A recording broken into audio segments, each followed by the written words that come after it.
கர்த்தருடைய மகா பரிசுத்த நாமத்திற்கு மகிமை உண்டாவதாக.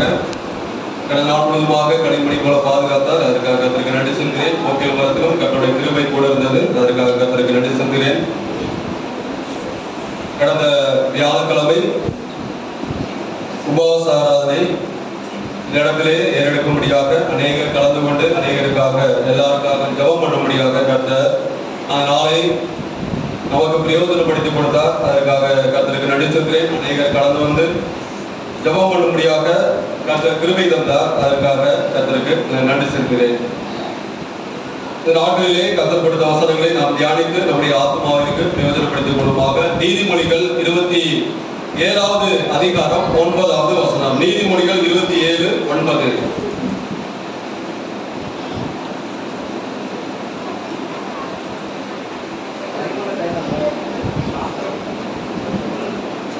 சத்தமா படிக்கலாம். யார் படிக்கிறா?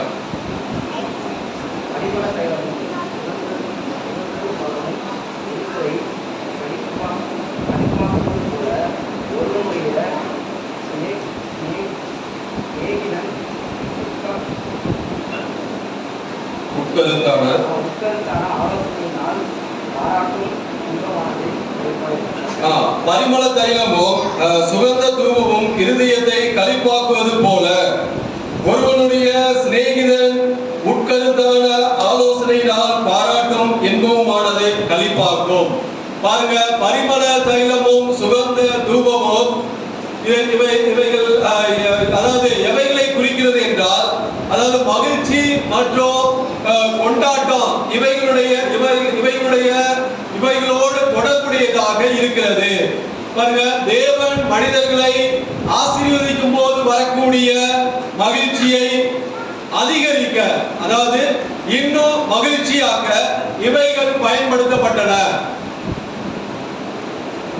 பரிமள தைலமோ சுகந்த தூபமோ அதை மனிதர்கள் முகரும்போது அவர்களுக்குள்ளாக ஒரு சந்தோஷம், அவர்களுக்குள்ளாக ஒரு மகிழ்ச்சி, ஒரு ஆனந்தம் உண்டாகும். உன்னத பாட்டு 1வது அதிகாரம் 3வது வசனம். உன்னத பாட்டு 1வது அதிகாரம் 3வது வசனம். உன்னத பாட்டு 1:3. உமது பரிமள தைலங்கள் இன்பமான வாசனை உள்ளவைகள். உமது பரிமள தைலங்கள் இன்பமான வாசனை உள்ளவைகள். உமது நாமம் ஊற்றுண்ட பரிமள தைலம். உமது நாமம் ஊற்றுண்ட பரிமள தைலமாய் இருக்கிறது. ஆகையால் கன்னியர்கள் உம்மை நேசிக்கிறார்கள். ஆகையால் கன்னியர்கள் உம்மை நேசிக்கிறார்கள். உமது பரிமள தைலம் இன்பமான வாசனை உள்ளவைகள். உமது நாமம் அதாவது ஊற்றுண்ட பரிமள தைலமாக இருக்கிறது. அருமையான தேவனுடைய பிள்ளைகளே, கர்த்தருடைய நாமம் ஊற்றுண்ட பரிமள தைலமாக இருக்கிறது. அவைகள் இன்பமான மகிழ்ச்சி அளிக்கத்தக்கதாக வாசனை உள்ளவைகளாக இருக்கிறது. எப்படி பரிமள தைலம் சுகந்த தூபம் மனிதர்களுக்கு இன்பத்தை உண்டாக்குவது போல, அதுபோல சிநேகிதனுடைய ஆலோசனையினால் பாராட்டும் இன்பமும் ஒரு மனிதனை பூரிப்பாக்கும், ஒரு மனிதனை மகிழ்ச்சியாக்கும், அவனுடைய இருதயத்தை சந்தோஷப்படுத்தும். ஒரு சிநேகிதனுடைய ஆலோசனை.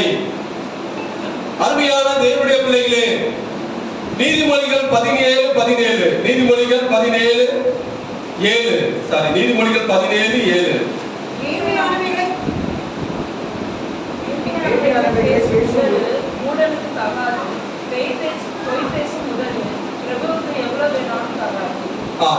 நீதிமொழிகள் 17:17.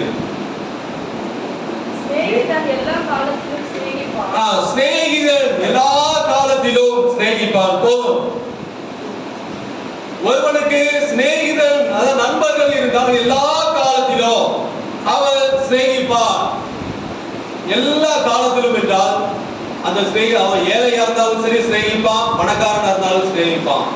அவன் கஷ்டத்துல இருக்கும் போது அவனை சிநேகிப்பான், அவன் துக்கத்துல இருக்கும் போது அவனை சிநேகிப்பான், அவன் பிரச்சனைகள் இருக்கும் போது அவனை நேசிப்பான். அவன் படித்தவனா இருந்தாலும் சரி படிக்காதவனா இருந்தாலும் சரி அவனை நேசிப்பான். பாருங்க, சிநேகிதன் எல்லா காலத்திலும் எப்படிப்பட்ட சூழ்நிலையிலும் அவனை சிநேகிப்பவர்களாக இருப்பார்கள். பாருங்க, உலக பிரகாரமான நமக்கு அநேக சிநேகிதர்கள் உண்டு. நமக்கு அநேக சிநேகிதர்கள் உண்டு. உலக பிரகாரம் பாருங்க, நமக்கு ஆவிக்குரிய சபையில இருக்கிறவர்களை காட்டில உலக பிரகாரமான இருக்கிறவர்கள் நமக்கு அநேக சிநேகிதர்கள் உண்டு. ஏன்னா வெளியே கரெக்ட் தானே, வெளியில போன ஃப்ரெண்ட்ஸ் சிநேகிதர்கள் உண்டு. பாருங்க, அவர்களுக்கு இது பொறுத்து பாருங்க, அப்படிப்பட்ட சிநேகிதர் பாருங்க. நம்ம ஏழையா இருந்தாலும் சரி அவங்க சிநேகிப்பாங்க, நாம் கஷ்டத்துல இருக்கும் போது அவர்களை சிநேகிப்பாங்க.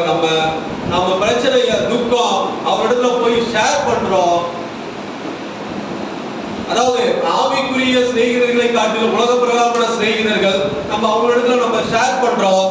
அது அந்த ஒரு பிரச்சனையாக இருக்கும்போது ஷேர் பண்ணும் போது அவங்க இந்த குலக்கல் லாங்குவேஜ்ல சொல்லுவாங்க பாருங்க, உராமச்சி கவலைப்படாத பாருங்க, இல்ல அவங்க மச்சி மச்சி தான் பேசுவாங்க.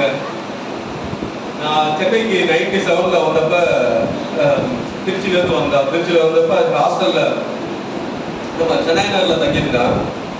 அப்ப ஃபர்ஸ்ட் நாள் காலேஜுக்கு போறாங்க.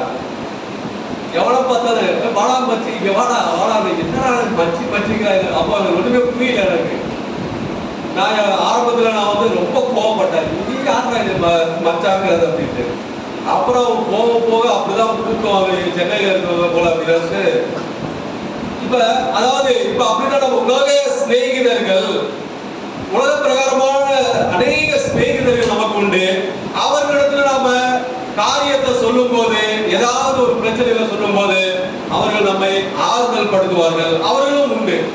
அதாவது அவர்கள் இந்த ஆவிக்குரிய அவர்களை காட்டிலும் உலக பிரகாரமான காரியங்களுக்கு நம்ம உதவுவார்கள்.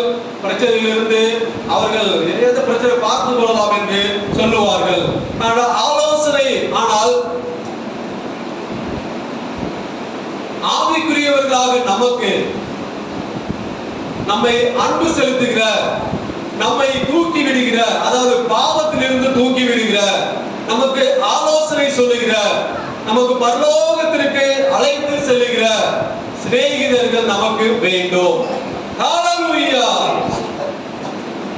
அப்படிப்பட்ட நண்பர்கள் நமக்கு வேண்டும். அப்படிப்பட்டவர்கள் மூலம் தான் அவர்களின் ஆலோசனையினால் பாராட்டும் இன்பமும் அவர்களின் நம்முடைய இருதயத்தை சந்தோஷப்படுத்தும். அருமையான தேவனுடைய பிள்ளைகளே, அவருக்கு பாவத்துல இருக்கும் போது அவனை தூக்கி விடும் பாருங்க. அப்ப அவனுக்கு இருக்கிற சந்தோஷம் பாருங்க, அவனுடைய இன்பம், அவனுடைய மகிழ்ச்சி, அவனுடைய இருதயத்துல ஒரு ஆனந்தம் உண்டாகும். அருமையான தேவனுடைய பிள்ளைகளே, ஆவிக்குரியவர்களாக நமக்கு எப்படிப்பட்ட சிநேகிதர்கள் இருக்க வேண்டும் அல்லது இருக்க விரும்ப வேண்டும், எப்படிப்பட்ட நண்பர்கள் இருக்க விரும்ப வேண்டும் அல்லது இருக்க வேண்டும், அதை குறித்து இந்த நாட்கள்ல நாம சற்று தியானிப்போம். நாம உலக பிரகாரமான நண்பர்களை காட்டிலும் நம்ம ஆவிக்குரியவர்களாக நாம இந்த நாட்களிலே இருக்கிறோம். ஆக ஆவிக்குரியவர்களான நமக்கு எப்படிப்பட்ட நண்பர்கள் இருக்க விரும்ப வேண்டும்? 1 சாமுவேல் முதல் காரியம் 1 சாமுவேல் 23வது அதிகாரம் 16 17. 1 சாமுவேல் 23. அப்பொழுது சவுலின் குமாரனாகிய யோனத்தான் எழுந்து நாட்டில் இருக்கிற தாவீதினிடத்தில் போய் தேவனுக்குள் அவன் கையை திடப்படுத்தி நீ பயப்பட வேண்டாம், போதும், நீ பயப்பட வேண்டாம் என்று படிக்கலாம். என் தகப்பனாகிய சவுலின் கை உம்மை கண்டுபிடிக்க மாட்டாது. போதும், நீ பயப்பட வேண்டாம். பாருங்க, யோனத்தான் தாவீதை தேவனுக்குள் அவன் கையை திடப்படுத்தி தாவீதை திடப்படுத்தினார். முதல் காரியம், அதாவது தேவனுக்குள் திடப்படுத்துகிற, பலப்படுத்துகிற, நம்மை ஊக்கப்படுத்துகிற நண்பர்கள் நமக்கு வேண்டும். ஹல்லேலூயா. தேவனுக்குள் திடப்படுத்துகிற.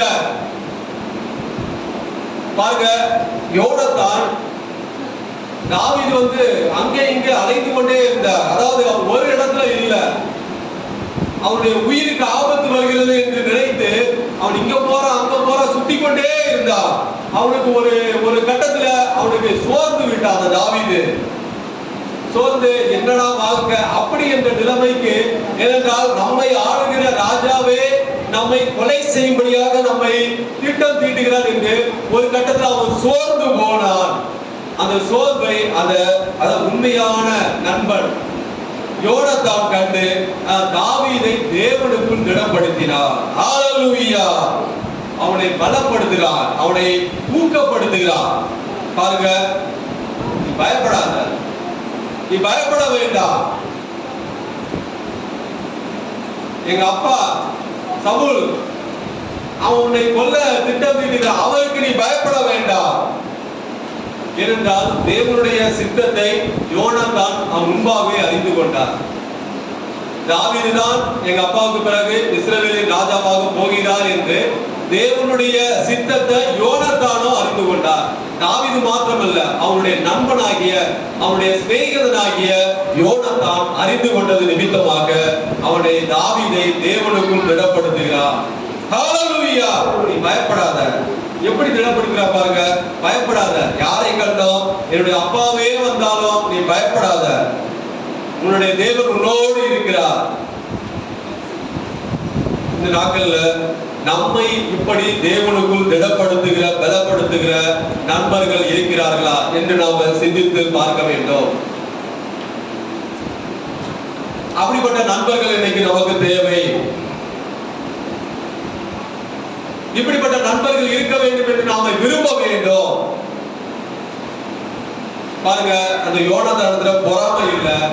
இவன் எங்க ராஜாவை போறான், நான் தான் ராஜாவுடைய மகன், ஆனால் எனக்கு தான் அந்த ராஜா, அதாவது அந்த ராஜ மேன்மை கிடைக்க வேண்டும் அப்படி என்று அவன் நண்பனை குறித்து, அதாவது தாவீதை குறித்து அவன் பொறாமைப்படல, அவன் மீது கோபப்படல, அவனை கொல்ல வேண்டும் என்று யோனத்தான் நினைக்கவில்லை. மாறாக அவனை தேவனுக்குள் திடப்படுத்தினார். ஹல்லேலூயா! அவனை ஊக்கப்படுத்துகிறார், அவனை பலப்படுத்தினார். நீ எந்த காரியத்தை குறித்து பயப்படாத. அருமையான தேவனுடைய பிள்ளைகளே, இப்பொழுது நமக்கு தேவை இந்த நாட்களில் ஆவிக்குரியவர்கள் ஆகிய நமக்கு, அதாவது இப்படிப்பட்ட நண்பர்கள் இருக்க வேண்டும். நம்மை பலப்படுத்துகிற, தேவனுக்குள் திடப்படுத்துகிற, நம்மை ஊக்கப்படுத்துகிற நண்பர்கள் நாம இருக்க விரும்ப வேண்டும். நீதிமொழிகள் 18:24. நீதிமொழிகள் 18:24.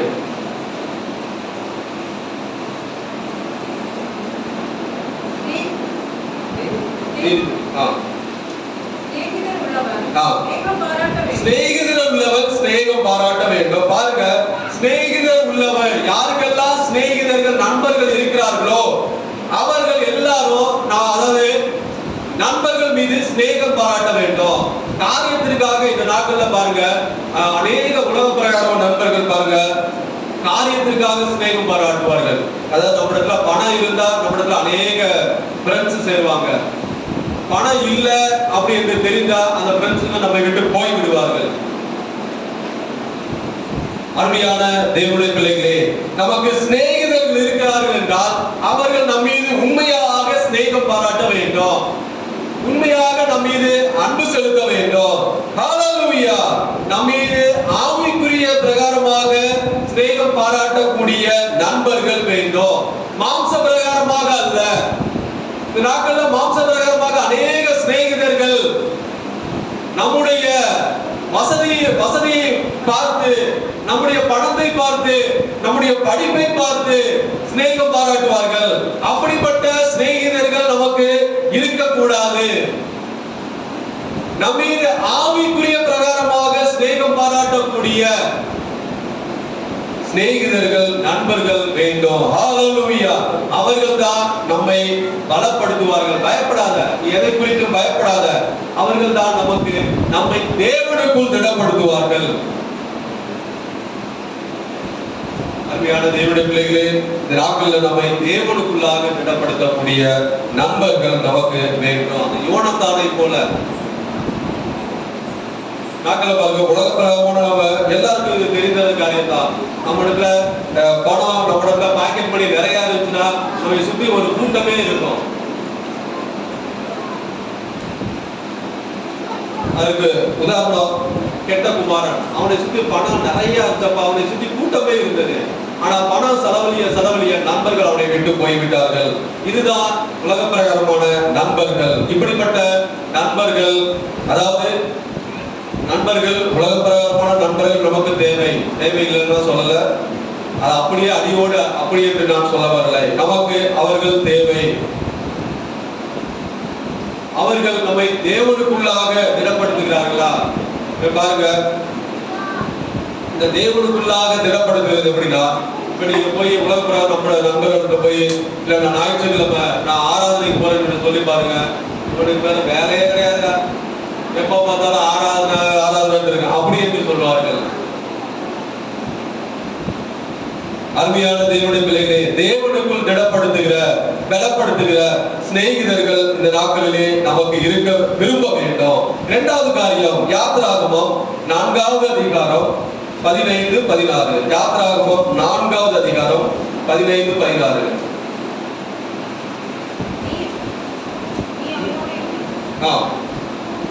படிக்கலாம். அவன் வாயில் வார்த்தைகளை போடு, நான் உன் வாயிலும் அவன் வாயிலும் இருந்து நீங்கள் செய்ய வேண்டியதை உங்களுக்கு உணர்த்துவேன். அவன் உனக்கு பதிலாக ஜனங்களோடு பேசுவான். இவ்விதமாய் அவன் உனக்கு வாயாக இருப்பான். நீ அவனுக்கு தேவனாக இருப்பாய். பாருங்க, இந்த பகுதியிலிருந்து நாம அறிந்து கொள்வது என்னவென்றால், மோசேயும் ஆரோனும் அவர்கள் சிநேகிதர்களாக இருந்தார்கள், சகோதரர்கள் தான். ஆனால் அவர்கள் பாருங்க, நம்பிக்கை மற்றும் நேர்மையான நண்பர்கள் வேண்டும். இந்த மோசேக்கு ஆரோன் பாருங்க ஒரு நம்பிக்கையான ஒரு சிநேகிதராக இருந்தார், ஒரு நேர்மையான நண்பராக இருந்தார். மோசேயும் ஆரோனும் தலைவர்களாக இணைந்து பணியாற்றினார்கள், இணைந்து தேவ சித்தத்தை அவர்கள் நிறைவேற்றினார்கள், ஒருவரை ஒருவர் நம்பினார்கள், ஒருவருக்கு ஒருவர் நேர்மையாக நடந்து கொண்டார்கள். மோசே என்ன சொன்னாரோ அதையே ஆரோனும் சொன்னார், அதை செய்தார். அருமையான தேவனுடைய பிள்ளைகளே, மோசே சொன்ன ஒரு வார்த்தையோ கூட்டியோ குறைத்தோ ஆரோன் ஒருபோதும் சொல்லவில்லை. அப்படி சொன்னதாக வேதத்திலே எழுதப்படவில்லை. இந்த நாட்கள்ல நமக்கு எப்படிப்பட்டதான நண்பர்கள் இருக்க விரும்ப வேண்டும்? நம்பிக்கைக்குரிய நேர்மையான நண்பர்கள் இருக்க விரும்ப வேண்டும். அருமையான தேவனுடைய பிள்ளைகளே, பாருங்க, இந்த ஆரோன் மோசேக்கு எப்படியாக இருந்தார் என்றால், இப்ப நாங்க சொல்றோம்ல, நம்ம செய்தி தொடர்பாளர், அப்படி ஒரு கட்சிக்கு ஒரு செய்தி தொடர்பாளர் என்று நம்ம சொல்லுகிறோம் பாத்தீங்களா? அது போல இந்த மோசேக்கு ஆரோன் ஒரு செய்தி தொடர்பாளராக, அதாவது இறைவன் மோசே இடத்துல பேசுவார், மோசே அந்த காரியத்தை ஆரோனிடத்துல சொல்லுவார், ஆரோன் அந்த காரியத்தை பார்வோனிடத்துல அல்லது ஜனங்களிடத்துல சொன்னார். அருமையான தேவனுடைய பிள்ளைகளே, இப்ப இந்த இடத்துல மோசே ஆரோனை நம்ப வேண்டும். அவன் எதுவுமே கூட்டவும் மாட்டான், குறைக்கவும் மாட்டான், கரெக்டா சொல்லுவான். அப்படி என்ற ஒரு நம்பிக்கை மோசேக்கு ஆரோன் மீது இருந்தது. அவர் ஒரு நேர்மையான மனிதன் என்று மோசேயும் நம்பினார். ஹல்லேலூயா. இப்ப இரண்டு பேருடைய இருதயம் ஒருமித்து இருந்தால் மாத்திரமே இந்த காரியம் சாத்தியமாகும். அப்படி ஒருமித்து இருந்ததால் மாத்திரம்தான் இஸ்ரவேல் ஜனங்களை அவர்கள் ரெண்டு பேரும் பார்வோன் அந்த எகிப்திலிருந்து அழைத்து வர கர்த்தர் கிருபை செய்தார். அவங்க ரெண்டு பேருக்குள்ளாக சண்டை இருந்தது என்றால் பாருங்க, அப்ப சகுனி வேற இவன் பார்த்தாரு, அதாவது ஆரோன் பார்த்திருப்பார் என்றால் அந்த காரியம் ஜெயமாக முடிந்திருக்க வாய்ப்பு இல்லை. அப்ப அந்த இடத்துல உண்மையாக நடந்து கொண்டார். நமக்கு இந்த நாட்கள்ல நம்பிக்கையான நேர்மையான நண்பர்கள் இன்றைக்கு வேண்டும். இந்த நாட்கள்ல நமக்கு வேண்டும். மோசேக்கு ஆரோன் எப்படி நம்பிக்கையான ஒரு சிநேகிதராக, நேர்மையான ஒரு சிநேகிதராக இருந்தது போல நமக்கு இந்த நாட்கள்ல நம்பிக்கையான நேர்மையான சிநேகிதர்கள் இருக்க விரும்ப வேண்டும். யாத்திராகமம் 17:12. யாத்திராகமம் 17:12.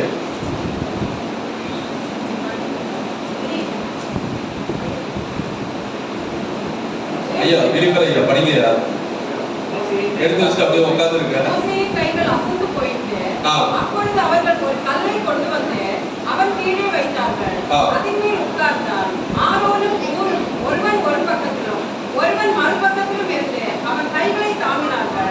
இவ்விதமாய் அவன் கைகள் சூரியன் அஸ்தமிக்கும் வரைக்கும் ஒரே நிலையாய் இருந்தது. பாருங்க, அவன் கைகளை தாங்கினார்கள். பாருங்க, இந்த இடத்துல ஆரோன், அதாவது ஒரு யுத்தம் நடந்து கொண்டிருக்கிறது. மோசேயுடைய கை தளர்ந்து போயிட்டு உடனே அவர் என்ன பண்ணார் பாருங்க. ஒரு கையை ஆரோன் தாங்கினார், இன்னொரு கையை ஆரோனும் ஊரும் அவனும் ஒரு கையை தாங்குறான். பாருங்க, இந்த ஆரோனும் ஊரும் ஒருவன் ஊர் ஆரோன் ஒரு பக்கம், ஊர் ஒரு பக்கம். யோசுவா வந்து ஜனங்களை வந்து முறியடித்து அங்க அதை யுத்தம் பண்ணிக்கிட்டு இருந்தவன். பாருங்க, இந்த இடத்துல ஆரோன் வந்து மோசேயுடைய கைகளை, அதாவது சரீர பலம் குன்றும் போது, அருமையான தேவனுடைய பிள்ளைகளே, ஆரோன் பலப்படுத்தினார். யார? மோசேயை பலப்படுத்தினார். அருமையான தேவனுடைய பிள்ளைகளே, ஆரோனோ மோசேயுடைய, அதாவது அந்த மோசே பலவீனத்திலே ஆரோன் பங்கு பெற்றார், அவனை தாங்கினார். நமக்கு நம்பிக்கையான நேர்மையான நண்பர்கள் இருப்பார்கள் என்றால் நம்முடைய வெற்றியிலும் அவர்கள் இருப்பார்கள், நம்முடைய தோல்வியிலும் இருப்பார்கள், நம்முடைய துக்கத்திலும் இருப்பார்கள், நம்முடைய சந்தோஷத்திலும் இருப்பார்கள். அப்படி ஆரோன் பகிர்ந்து கொண்டார். இப்படிப்பட்டதான, அதாவது அவர் மோசே அவர் தானே, அவருக்கு ஜெயம் வந்தா எல்லாம் ஜனங்கள் எல்லாம் மோசையை தான் எல்லாம் புகழ்வாங்க, நான் எதுக்கு போய் நிக்கணும் அப்படி என்று ஆரோன் நிற்கவில்லை. ஆரோன் தனியா போய் நிக்கல, ஆரோன் அவர் கையை பலப்படுத்தினார். அருமையான தேவனுடைய பிள்ளைகளே, நமக்கு இந்த நாட்கள்ல நம்மை அதாவது நாம் நம்பக்கூடிய அல்லது நேர்மையான, நம்முடைய சரீர பலம் குன்றும் போது நம்மை பலப்படுத்துகிற நண்பர்கள் இந்த நாட்கள்ல நமக்கு இருக்க விரும்ப வேண்டும். மூன்றாவது காரியம் பாருங்க, 2 ராஜாக்கள் 2:2 படிக்கலாம். ஸ்வீட்டி படி.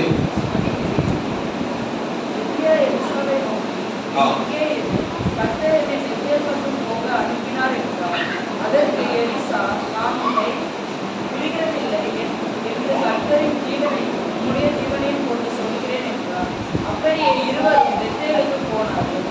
அடுத்ததாக பாருங்க, இந்த இடத்துல அதாவது எலியா, எலிசா, இந்த 2 பேரை குறித்து நாம இந்த இடத்துல நாம வாசிக்கிறோம். அதாவது மூன்றாவது காரியம், வழிகாட்டுகிற, விசுவாசத்தில் வழி நடத்துகிற நண்பர்கள் நமக்கு தேவை. வழிகாட்டுகிற ஒரு மென்டர்ஷிப். பாருங்க, நம்ம எல்லாரும் இப்ப ஒருத்தர நம்ம மென்டரா, நம்ம எந்த துறையில இருக்கிறோமோ நம்ம அந்த துறையில ஒரு மென்டரை நம்ம ஒருத்தரை நம்ம நிர்ணயித்து அதன்படி நாம போவோம். இப்ப ஸ்பிரிச்சுவலா நம்ம இருப்போம் என்றால் நமக்கு ஒரு வேதத்திலிருந்து ஒரு மென்டார், இவரை ஃபாலோ பண்ணுவோம். ஆனால் உலக பிரகாரமாக அநேக பரிசுத்தவான்கள் இருக்கிறார், அவர்களை ஃபாலோ பண்ணுவோம். அப்ப இந்த எலிசா எலியாவை, அதாவது ஒரு மென்டாராக ஏற்றுக்கொண்டார். ஒரு வழிகாட்டுகிற, விசுவாசத்தில் வழி நடத்துகிற நண்பராக எலியாவை ஏற்றுக்கொண்டார். பாருங்க, எலிசா எலியாவை வழிகாட்டுகிற ஒரு தலைவராக ஏற்றுக்கொண்டார், ஒரு நண்பராக ஏற்றுக்கொண்டார். அவரை பின்பற்றி உண்மையாக அவரையே சேவித்தார், அவருக்கு ஊழியம் செய்தார். அவரிடத்திலிருந்து அநேக காரியங்களை எலிசா கற்றுக்கொண்டார்.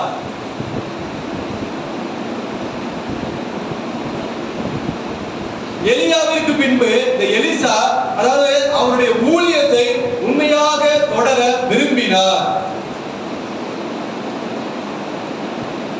அடுத்ததாக பாத்தீங்கன்னா எலிசாவை விசுவாசத்துல வழி நடத்தினார். அருமையான தேவனுடைய பிள்ளைகளே, அந்த விசுவாசத்தினால்தான் அநேக அற்புதங்கள் யாரு? எலிசாவும் செய்தார். எலியாவை காட்டிலும் 2 மடங்கு அற்புதம் செய்தார். ஏனென்றால் எலியா அற்புதம் செய்த போதெல்லாம் எலிசா கூடவே இருந்தார். அவிசுவாசம் ஏற்படல. எலியா செய்தார், அதுபோல நானும் செய்வேன் என்று அவரோடு கூட இருக்கிறார். நம்ம பாருங்க, இப்ப இந்த உலக பிரகாரம் சொல்லுவோம், நண்பர்களை சொல்லு நான் உன்னுடைய குணாதிசயம் கேரக்டரை எப்படி சொல்லுவான் என்று. அப்படிப்பட்டதான நண்பர்களை பார்த்து அவன் எப்படிப்பட்ட குணம் படைத்தவன் என்று நாம அறிந்து கொள்ள முடியும். அதுபோல இந்த எலியாவிடம் இருந்த விசுவாசம் அப்படியே எலிசாவிடத்திலே வந்துவிட்டது. அவருடைய ஊழிய நாட்கள்ல எலிசாவை விசுவாசத்திலே வழி நடத்தினார். எல்லா விசுவாசத்தில் வழி நடத்தினதுனால்தான் அவன் அற்புதங்கள், அவன் எலிசாவும் அற்புதங்களை செய்தார். 2 ராஜாக்கள் 2:10.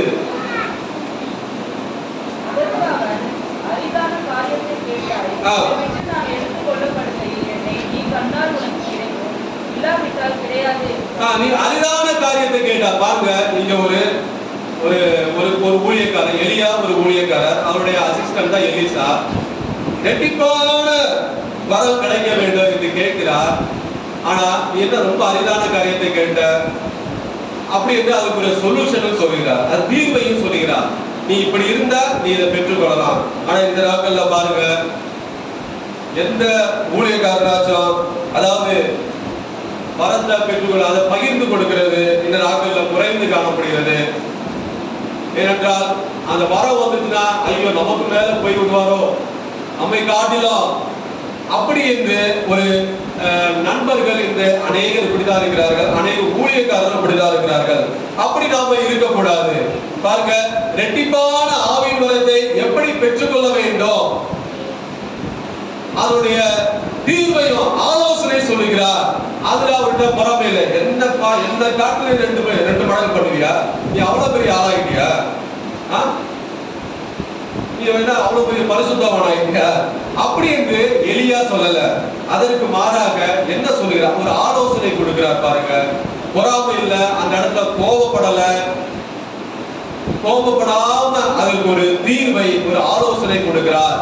அருமையான தேவனுடைய பிள்ளைகளே, இந்த நாட்கள்ல நம்மை வழிகாட்டுகிற, விசுவாசத்தில் வழி நடத்துகிற நண்பர்கள் தேவை. எலிசாவை அதாவது வழி நடத்தி சென்றார், விசுவாசத்தில் வழி நடத்தினார். எலியாவை ஒரு மென்டர்ஷிப், அதாவது ஒரு மென்டராக ஏற்றுக்கொண்டார்.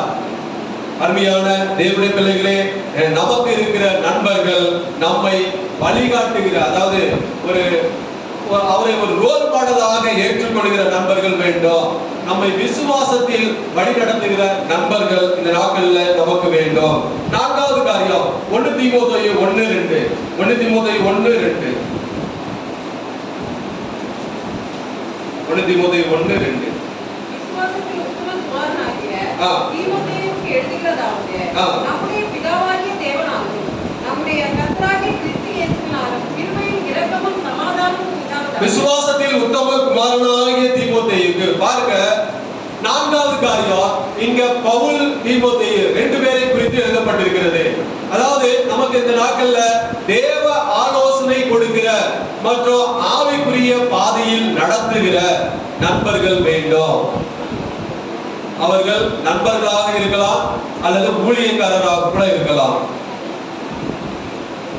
அருமையான தேவனுடைய பிள்ளைகளே, பவுல் தீமோத்தேயு ஒரு ஆவிக்குரிய மகனாக அவரை ஏற்றுக்கொண்டார். தீமோத்தேயு பவுல் வந்து பெரிய ஊழியக்காரர், தீமோத்தேயு வந்து ஒரு சின்ன ஒரு ஊழியக்காரர். ஆனா ஆவிக்குரிய பார்வையில பார்க்கும்போது ஒரு மகனாக ஏற்றுக்கொண்டார். இந்த நாட்கள்ல தேவ ஆலோசனை கொடுக்கிற மனிதர்கள், நண்பர்கள் வெகு சிலராக இருப்பார்கள். நாட்கள் நீங்க உங்க எல்லாருக்கும் தெரியும், அதாவது தேவ ஆலோசனை கொடுக்கிற ஊழியக்காரர்களாக இருந்தால் சரி, நண்பர்கள் வெகு சிலராக இருப்பார்கள். உலக பிரகாரமான மனிதர்கள் இந்த விஷயத்துல அநேகர் உண்டு. நிறைய ஆலோசனை கொடுப்பார்கள். அப்படி இருக்கலாம், இப்படி இருக்கலாம், நம்முடைய பிசினஸ் ஆலோசனை கொடுப்பார்கள். ஆனால் தேவ ஆலோசனை கொடுக்கிற அல்லது ஆவிக்குரிய பாதையில் நடத்துகிற நண்பர்கள், ஊழியக்காரர்கள் இந்த நாட்களில் நமக்கு வேண்டும். தீமோத்தேயு பவுலை தகப்பனாக ஏற்றுக்கொண்ட நிமித்தம் பாருங்க, பவுல் மூலம் கொடுக்கிற தேவ ஆலோசனையை ஏற்றுக்கொண்டு ஆவிக்குரிய பாதையில தீமோத்தேயு முன்னேறி கடந்து சென்றார். அவர்கிட்ட அடிக்கடி பவுல் வந்து தீமோத்தேயுக்கு சொல்லிக் கொண்டே இருப்பார். அதாவது தேவ பக்தி உள்ள வாழ்க்கை வாழ தொடர்ந்து பவுல் தீமோத்தேயுக்கு அறிவுரை கூறினார், அவனை ஊக்குவித்தார். அருமையான தேவனுடைய பிள்ளைகளே, ஒரு ஊழியக்காரர் தன்னுடைய விசுவாசிகளை வாலிபர்களை நண்பர்களாக அதாவது பழக வேண்டும். நான் ஊழியக்காரர், நான் இப்படித்தான் இருப்பேன் அப்படி என்று பழகக்கூடாது. அவர்களை ஒரு நண்பர்களாக, விசுவாசிகளை அவர்களை தன்னுடைய தோழர்களாக, நண்பர்களாக, வாலிபர்களை அவர்களுக்கு ஏற்ற மாதிரி நாம ஆலோசனை கொடுக்க வேண்டும். அவர்களை ஆவிக்குரிய பாதையில வழி நடத்த வேண்டும். நாம நினைக்கிற மாதிரி விசுவாசிகள், ஊழியக்காரர் நினைக்கிற மாதிரி விசுவாசிகள் இருக்க மாட்டார்கள், அல்லது விசுவாசிகள் நினைக்கிற மாதிரி ஊழியக்காரர்கள் இருக்க மாட்டார்கள். அருமையான தேவனுடைய பிள்ளைகளே, நாம அதாவது அவர்களை அவருடைய எல்லா காரியத்தையும் சொல்லும்படியாக அவர்களை நண்பர்களாக ஏற்றுக்கொள்ள வேண்டும். ஆனா இந்த நாட்கள்ல பாருங்க,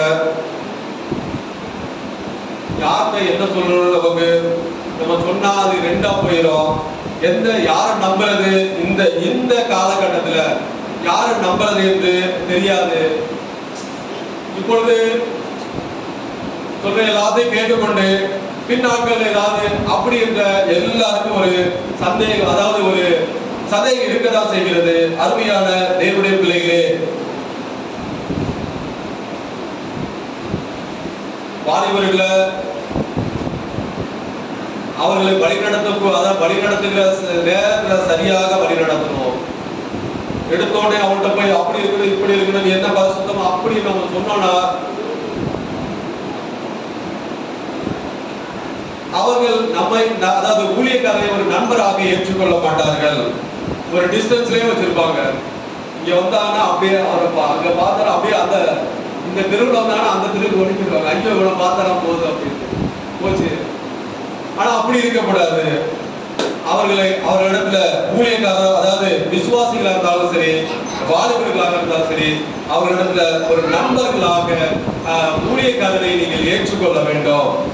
அப்படி ஏற்றுக்கொள்ளும் போது அவர்கள் கொடுக்கிற தேவ ஆலோசனையை அவர்கள், அதாவது விசுவாசிகளும் ஏற்றுக்கொள்வார்கள். அருமையான தேவனுடைய பிள்ளைகள், 2 தீமோத்தேயு 2:7 2 தீமோத்தேயு 2:7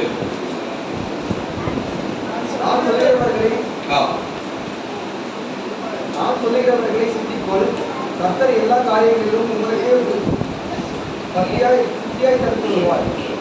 புத்தியை தந்து கொள்வார்.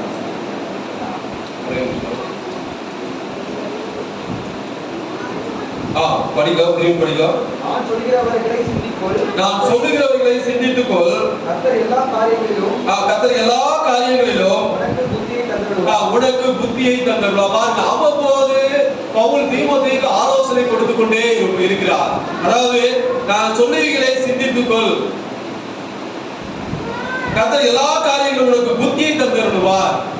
அத நான் சொல்லுகிறத அதை சிந்தித்து அதன்படி நீ என்ன பண்ணணும், அதாவது எல்லா காரியங்களும் கர்த்தர் உனக்கு புத்தியை தந்தருள்வார். இது சரியா, இது தவறா பாருங்க. சிந்தித்து அதன்படி செய்ய வேண்டும் என்று இந்த வசனத்தின் மூலமாக உணர்ந்து கொள்ள முடிகிறது. அதாவது ஊழியக்காரர் சொல்லுகிற எல்லா காரியங்களும் அப்படியே ஏற்றுக்கொள்ள வேண்டும் என்று சொல்லல, சொல்லுகிற புத்தியை சிந்தித்துக்கொள். அது சரியா இருந்தா கர்த்தருடைய பார்வையில நீ அதை ஜெபம் பண்ணி கேளு. எல்லா காரியங்களிலும் அதற்கு புத்தியை தந்துடுவார். அருமையான தேவனுடைய பிள்ளைகளே, சோர்ந்து போகும் போது தேவ வசனத்தை கொண்டு தேற்றுவார். நண்பர்கள், ஊழியக்காரர்கள் நண்பர்களாக இருக்கும் போது, விசுவாசிகள் சோர்ந்து போகும் போது வேத வசனத்தை கொண்டு அவர்களோடு பேசுவார். அல்லது அவருடைய காரியத்தை ஷேர் பண்ணும் போது இப்படிலாம் இருக்குமா எப்படி என்று அந்த நாட்களை நினைத்து அவர்கள் என்ன பண்ணுவார்கள் என்றால் தேவ ஆலோசனையின்படி நடக்கிறதுக்கு ஒரு வாய்ப்பு உண்டு. ஆவிக்குரிய பாதையில் நடத்துகிற, தேவ ஆலோசனை கொடுக்கிற ஊழியர்கள், நண்பர்கள் இந்த நாட்கள்ல நமக்கு இருக்க விரும்ப வேண்டும். ஐந்தாவது காரியம் பாருங்க, ரூத் 1வது அதிகாரம் 16வது வசனம். ரூத் 1:16. அதற்கு ரூத், நான் உங்களை பின்பற்றாமல் உங்களை விட்டு திரும்பி போவதை குறித்து என்னோட பேச வேண்டாம். என்னோட போதும், என்னோட நீ பேச, அதை குறித்து நீ பேச வேண்டாம். பாருங்க இந்த இடத்துல நகோமி, ரூத் இவருடைய ஃப்ரெண்ட்ஷிப்பை பாருங்க. இது உண்மையில இது மாமியார் மருமகள் அப்படி என்ற கோணத்துல அவர்கள் பழகல. அவர்கள் மிகவும் ஃப்ரெண்ட்ஷிப்பாக பழகினார்கள். அதாவது கஷ்டத்தின் மத்தியிலும் துணை நின்று ஆதரவு அளிக்கிற, தூக்கி விடுகிற, தாங்குகிற நண்பர்கள் நமக்கு தேவை. ஹalleluya. அதாவது கஷ்டத்தின் மத்தியிலும் நகோமி ஒரு கஷ்டத்துல இருக்கா. அதாவது எல்லாரும் இறந்து விட்டார். இப்ப பிள்ளைகள் இறந்து போய்விட்டார்கள், கணவர் இறந்து போய்விட்டார். இப்ப அடுத்த என்ன என்று தெரியாத ஒரு கஷ்டத்துல இருக்கிறார். அவரோடு பாருங்க, அந்த நகோமியோடு ரூத் துணை நின்று அவருக்கு ஆதரவு அளிக்கிறார்.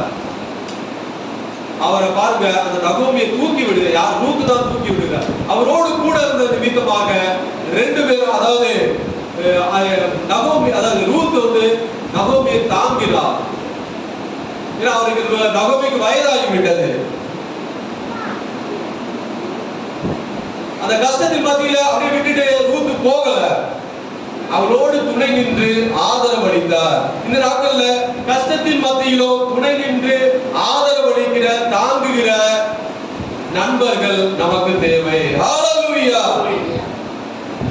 அருமையான தேவனுடைய பிள்ளைகளே, இப்படிப்பட்டதான அவ கடைசி வரை அதாவது ரூத் நகோமியை விடவே இல்லை. கடைசி வரை துணை நின்று நகோமியை காப்பாற்றுகிறார். அது மாத்திரமல்ல, அந்த நகோமியுடைய ஆலோசனைப்படி ரூத் செய்கிறார். அவரோட நகோமியுடைய ஆலோசனை ஏற்றுக்கொள்கிறார். நாட்கள்ல பாருங்க, நாம கஷ்டப்படும் போது நம்மை பார்த்து சிரிக்கிற, நம்மை பார்த்து தூஷிக்கிற நண்பர்கள் தான் நமக்கு அநேகர் இருக்கிறார்கள். ஆதரவு அளிக்கிறவர்கள் ஒரு சிலர் தான் இருப்பார்கள். நம்ம கஷ்ட காலத்துல, நம்முடைய துக்க நேரத்துல ஆதரவு அளிக்கிற நண்பர்கள் ஒரு சிலர் தான் இருப்பார்கள். அருமையான தேவனுடைய பிள்ளைகளே, அப்படி இல்லாதபடிக்கு கஷ்டத்தின் மத்தியிலும் நம்மோடு துணை நின்று நம்மை, அதாவது நமக்கு ஆதரவு அளிக்கிற, நம்மை தாங்குகிற, நம்மை தூக்கி விடுகிற நண்பர்கள் இந்த நாட்களிலே நமக்கு தேவை. 6வது காரியம், யோவான் 15:13. யோவான் 15:13. யோவான் 15:13. தன் ஜீவனை கொடுக்கிற அன்பினாலும் அதிகமாய் அன்பு ஒருவனிடத்தில் இல்லை. ஒருவன் தன் சிநேகிதருக்காக தன் ஜீவனை கொடுக்கிற அன்பிலோ அதிகமான அன்பு ஒருவரிடத்திலும் இல்லை. பாருங்க, 6வது காரியம், அதாவது நம்முடைய கர்த்தராகிய இயேசு கிறிஸ்து அவருடைய சீஷர்களும் பாருங்க, எதையும் எதிர்பார்க்காமல் அன்பு செலுத்துகிற, பாவத்தில் இருந்து தூக்கி விடுகிற நண்பர்கள் நமக்கு தேவை. எதையும் எதிர்பார்க்காமல் அன்பு செலுத்துகிற, எதிர்பார்த்து அன்பு செலுத்துகிற நண்பர்கள் நமக்கு தேவையில்லை. எதிர்பார்க்காமல் பதில், அதாவது பிரதிபலன் எதிர்பார்க்காமல் அன்பு செலுத்துகிற, பாவத்தில் இருந்து, நம்ம பாவத்தில் இருந்தோம்னா நம்மை தூக்கி விடுகிற சிநேகிதர்கள் நமக்கு தேவை. பாருங்க, தன் ஜீவனையும் கொடுக்கக்கூடிய இயேசுவானவர் பாருங்க, நம்மை தம்முடைய சிநேகிதர்களாக, நண்பர்களாக ஏற்றுக்கொண்டபடியால் தன்னுடைய ஜீவனையும் பாராமல் நம் மீது அன்பு கூர்ந்து நமக்காக பலியாக தன்னை தான் ஒப்பு கொடுத்தார். ஹalleluya. நம்மை சிநேகிதர்களாக ஏற்றுக்கொண்டார். அவருடைய சீஷர்களை சிநேகிதர்களாக ஏற்றுக்கொண்டார். அதனால்தான் அவர்களுக்காக மாத்திரமல்ல, உலகத்தில் உள்ள எல்லாருக்காகவும் தன்னையே அர்ப்பணித்தார். யோவான் 15:15. உங்களை ஊழியக்காரன் என்று சொல்லுவதில்லை. உங்களை ஊழியக்காரன் என்று சொல்லுகிறதில்லை. ஊழியக்காரன் தன் எஜமான் செய்கிறதை அறிய மாட்டார். நான் உங்களை சிநேகிதர் என்றேன். நான் உங்களை சிநேகிதர் என்றேன். ஏனெனில் ஏனெனில் என் பிதாவிடத்தில் நான் கேள்விப்பட்ட எல்லாவற்றையும் உங்களுக்கு அறிவித்தேன். என் பிதாவிடத்தில் கேள்விப்பட்ட எல்லாவற்றையும் பாருங்க. நண்பர்களிடத்துல யாரும் ஒளிவு மறைவே இருக்காது பாருங்க. உண்மையான நண்பர்கள், அதாவது அன்பு செலுத்துகிற இடத்துல எல்லா காரியத்தையும் ஷேர் பண்ணிடுவாங்க. அது குடும்ப காரியமா இருந்தாலும் சரி, தன்னுடைய பர்சனல் லைஃபா இருந்தாலும் சரி, எல்லா காரியத்தையும் ஷேர் பண்ணுவாங்க. அப்படிப்பட்டதான ஆவிக்குரிய நண்பர்கள் நமக்கு தேவை. பாருங்க, அவருடைய ஊழியக்காரர் என்று சொல்லல, உங்களை நான் சிநேகிதர்களாக அங்கீகரித்துக் கொண்டேன். ஏனென்றால் பிதா எனக்கு சொன்ன எல்லாவற்றையும் உங்களுக்கு நான் வெளிப்படுத்தினேன். உங்களுக்கு நான் கேள்விப்பட்ட எல்லா காரியத்தையும் உங்களுக்கு நான் தெரியப்படுத்துகிறேன் என்று இயேசுவானவர் தன்னுடைய சிநேகிதர்களை, தன்னுடைய சீஷர்களை பார்த்து அவர் சொன்னார். அருமையான தேவனுடைய பிள்ளைகளே, எதை எதிர்பார்க்காமல் அன்பு செலுத்துகிறார். பாவத்திலிருந்து தூக்கி விடுகிற நமக்கு சிநேகிதர்கள் தேவை. இப்ப பாருங்க, நாம் சிநேகிதர்களுக்காக உயிரை விட முடியுமா? அந்த நாட்கள்ல அதாவது இயேசுவானவர் எல்லாருக்காகவும் சீஷர்களுக்காக, உலகத்தாருக்காக உயிரை விட்டார். அப்ப யோவான் 15:13 யோவான் 15:13 மறுபடியும் படிக்கலாம். ஒருவன் தன் சிநேகிதருக்காக தன் ஜீவனை கொடுக்கிற அன்பிலும் அதிகமான அன்பு ஒரு இடத்துல இல்ல. அப்ப நம்ம சிநேகிதருக்காக இந்த நாட்கள் உயிரை கொடுக்க முடியுமா?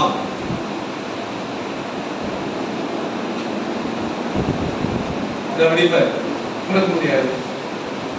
இயேசு கொடுத்தா இந்த நாட்கள் நாம கொடுக்க முடியுமா? நான் கொடுத்தா வந்து என் வைஃப் வந்து கொடுத்து வந்து ஏன்னா அவனுக்கு மண் பிள்ளைங்க வந்து, அப்ப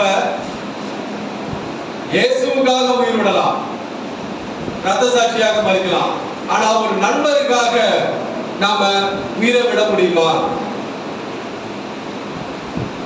அப்படி என்றால் அதாவது இந்த நாட்கள்ல நாம எப்படி எடுத்துக்கொள்ள வேண்டும் என்றால், அதாவது உயிர் விடுகிறது அது அதாவது இயேசுவுக்காக நம்ம உயிர் விடலாம், அது ஒன்றும் பிரச்சனை இல்லை.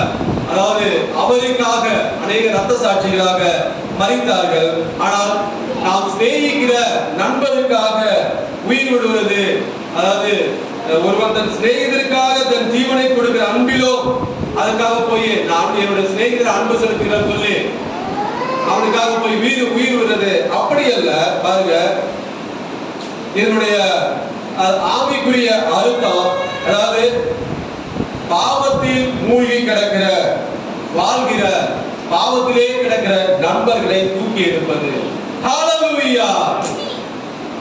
அவர்கள் பாவத்துல இருப்பாங்க, பாவத்துல இருக்கிறத பார்த்துட்டு நம்ம தூக்கி விட்டு அவங்களை தொப்புடு கீழே போட்டு போக கூடாது.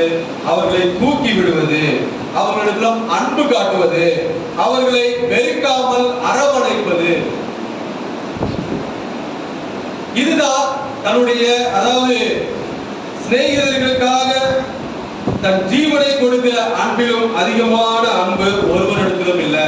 நாம் ஒரு இடத்துல அன்பு செலுத்துகிறோம் என்றால், அதாவது அவன் பாவியா இருந்தாலும் நாம அன்பு செலுத்த வேண்டும். அவருடைய பாவங்கள் நிமித்தம் நாம அவரிடத்துல பழகி, அதாவது மூஞ்சி திருப்பிக்கிட்டு போற அப்படி நாம இருக்கக்கூடாது. அவர்கள் பாவிகளாக இருக்கிறார்களா, அவர்களை தூக்கி விடுவது, அவர்களை அன்பு செலுத்துவது, அவர்களை வெறுக்காமல் அவர்களை அரவணைத்து செல்வது, இதுதான் தன்னுடைய சிநேகிதருக்காக தன் ஜீவனை கொடுக்கிற அன்பிலும் அதிகமான அன்பு. அவர்களிடத்துல அன்பு செலுத்த வேண்டும். கடைசியாக பாருங்க, நாட்கள்ல நாம எப்படிப்பட்டதான சிநேகிதர்கள் இருக்க வேண்டும் என்று நாம பார்த்தோம். அதாவது தேவனுக்குள் பலப்படுத்துகிற சிநேகிதர்கள் நமக்கு வேண்டும். நம்பிக்கை மற்றும் நேர்மையான சிநேகிதர்கள் நமக்கு வேண்டும். நம்ம வழிகாட்டுகிற, விசுவாசத்தை வழிநடத்துகிற சிநேகிதர்கள் வேண்டும். தேவ ஆலோசனை கொடுக்கிற, ஆவிக்குரிய பாதையில் நம்மை நடத்துகிற சிநேகிதர்கள் நமக்கு வேண்டும்.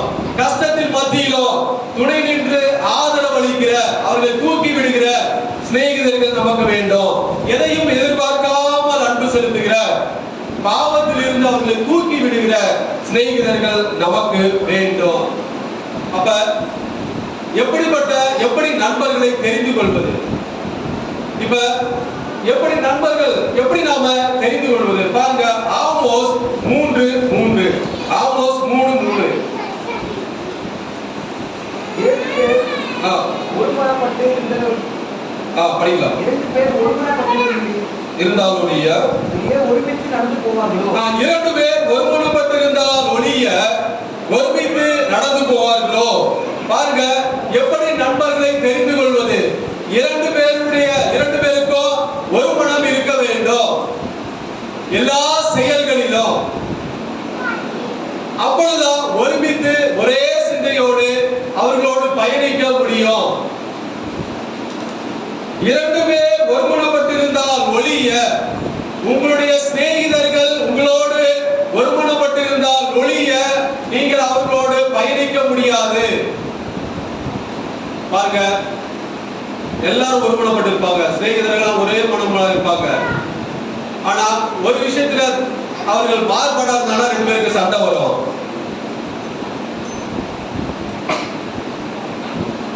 பாருங்க, இந்த ஏதாவது டூருக்கு பிளான் பண்ணா பாத்தீங்கன்னா, எங்க காலேஜ்ல டூருக்கு எல்லாம் பிளான் பண்ணுவாங்க. முன்னாடியே எல்லாரும் யாரு இங்க போலாம் அங்க போலாம் இவ்வளவு படம் போட எல்லாம் போடுவாங்க. ஒவ்வொருத்தரும் ஒவ்வொரு டைரக்ஷன் சொல்லுவாங்க. கடைசியில் அந்த டூரே கேன்சல் ஆயிடும். இப்படிதான் எல்லாருக்கும் இருக்கும். எல்லா நம்பர்களும் அப்படிதான். ஒருத்தன் ஒரு இடத்துக்கு போக சொல்லுவான், ஒரு மனம் இருக்காது. அப்ப ஒரே மனம் ஒரே சிந்தையோடு இருக்கிறவர்கள் நண்பர்கள் தான் நீங்கள் அவர்களோடு பயணிக்க முடியும். உலக நண்பர்கள் பாவம் செய்யும் போது, அதாவது உங்களது மனமோ அதை செய்ய வேண்டும் அப்படி என்று, அதாவது ஒரு மனம் உண்டா, அந்த இடத்துல ஒரு மனம் உண்டாகுதா? அதாவது நீங்க உலக பிரகாரமான நண்பர்கள் வைத்திருக்கிறது வைத்துக் கொள்ளுங்க. அவர்கள் பாவம் செய்யும் போது உங்களுடைய மனமோ பாவம் செய்ய வேண்டும் என்ற ஒரே மனது அப்பொழுது இருக்கும். உடனே நாம சுதாரித்துக் கொள்ள வேண்டும். ஆகா, அவன் பாவம் செய்யறான், நாம பாவம் செய்யக்கூடாது. இந்த விஷயத்துல நாம ஒரு மனம் அவரோடு கூட வேதம் சொல்லுகிறது. 2 பேர் ஒருமனப்பட்டு இருந்தால் ஒழிய, ஐயா சொன்னாரு, 2 பேர் ஒருமனப்பட்டு இருந்தால் ஒழிய ஒருமித்து. அதனால என்னோட நண்பர் பாவம் செய்யறான், நானும் பாவம் செய்யணும், எனக்கு ஒருமனம் உண்டாகிறது, அதனால அவங்களோட சேர்ந்து பாவம் செய்ய அப்படி என்று சொல்லக்கூடாது. ஹல்லேலூயா. பாருங்க, அதை நாம செய்யக்கூடாது.